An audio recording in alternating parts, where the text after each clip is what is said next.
E aí, Pousonov, estamos acompanhando então essa questão do aumento dos combustíveis. O ICMS é um assunto que tem dado pano para manga. Inclusive, o presidente da Câmara, Arthur Lira, deu uma entrevista hoje cedo no Jornal da Manhã, aqui para a Adriana Reide e Daniel Caniato, para os apresentadores, e também com a participação dos comentaristas, e que puderam fazer ali uma série de questionamentos para o presidente. E ele fala uma série de coisas, Pousonov, até inclusive anotei algumas coisas que ele disse. Ele falou o seguinte, que o ICMS não é o que starta o aumento do preço do combustível, mas que ninguém pode negar que o ICMS contribui sim para a elevação desses preços, né? Ele disse que no final do ano passado os governadores haviam decidido congelar justamente os aumentos ali na alíquota máxima e que isso já tinha dado um certo alívio, vamos dizer assim, no preço dos combustíveis e que agora eles decidiram descongelar. E ele fala o seguinte, que esse descongelamento não há necessidade para esse descongelamento porque os cofres estaduais estão abarrotados de dinheiro. Governadores não sabem mais onde gastar dinheiro. Você concorda com isso, Pousonov, que... Pode falar.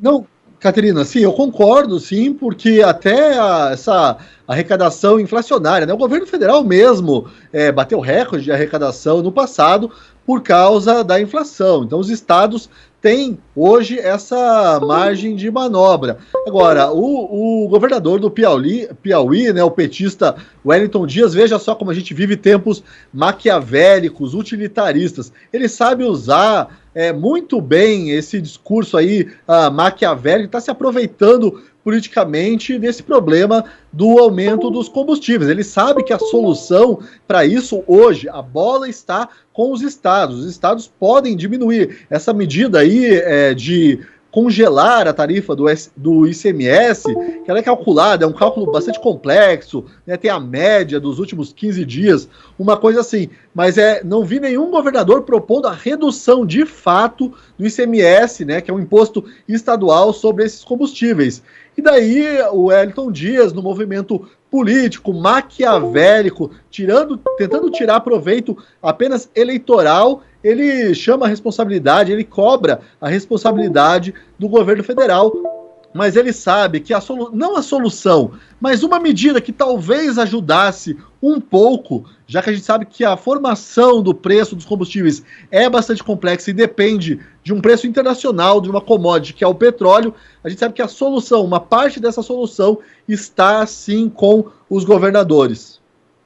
Inclusive, viu, Pousonov, o presidente da Câmara também mencionou aquele projeto de lei que foi aprovado na Casa e que acabou sendo travado no Senado, que propunha justamente o congelamento do ICMS a partir da média dos 2 últimos anos, o que, segundo ele, reduziria aí o preço nas bombas em quase 10%. Então, ele bateu muito na tecla desse projeto e mencionou também justamente ali a reforma tributária, que também, claro, que está intimamente ligada a este tema. Falou que seria muito importante que neste ano de 2022 esses projetos avançassem, ainda que a gente saiba, aqui a gente sabe que essa variação, né, do preço do combustível está intimamente ligada ao dólar, ao preço do barril do petróleo, a algo que é justamente definido a nível internacional, não depende só do Brasil. A gente sabe que também internamente a gente pode fazer a nossa parte.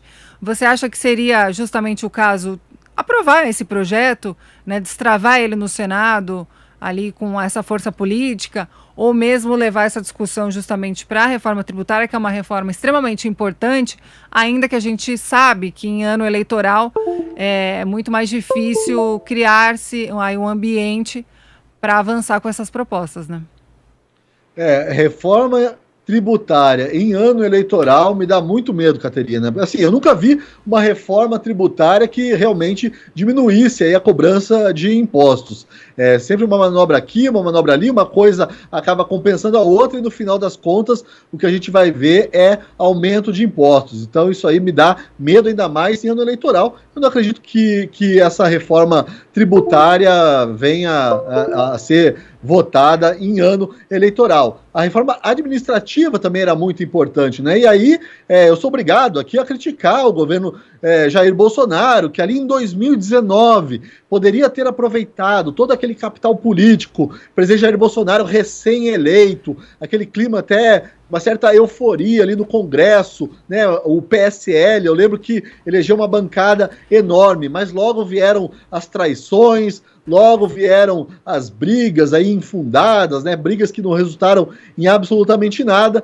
O presidente Jair Bolsonaro acabou perdendo esse capital político, que é normal, aliás. Aí veio a pandemia e agora é tarde. Agora a gente está em ano eleitoral, reforma tributária e administrativa provavelmente não serão nem levadas aí a plenário, e o presidente tem muita dificuldade em comunicar aos cidadãos e aos seus apoiadores também, ao seu eleitorado em potencial também, porque a gente não pode deixar de falar disso em ano eleitoral. Ele tem muita dificuldade em comunicar como se dá essa formação do preço dos combustíveis e o quanto, né, as suas mãos estão atadas. Tem muita gente que ainda acredita que basta ali uma canetada do presidente da República para a gasolina na bomba custar R$2. E não é bem assim. Isso causaria aí um desastre econômico no Brasil. O presidente insiste aí nessa briga com os governadores. E no final das contas, né, eu também vejo, Caterina, que as pessoas estão cansadas dessa briga retórica toda, porque no final das contas o que elas querem de verdade é ir a um posto de gasolina e pagar um preço aí que elas consideram justo pelo combustível. Sem dúvida, Pousonoff, ninguém aguenta mais esses aumentos de combustíveis. Este é um assunto muito importante que a gente precisa, assim, de um esforço aí por parte do poder público, porque está muito difícil aí para o brasileiro. Agora,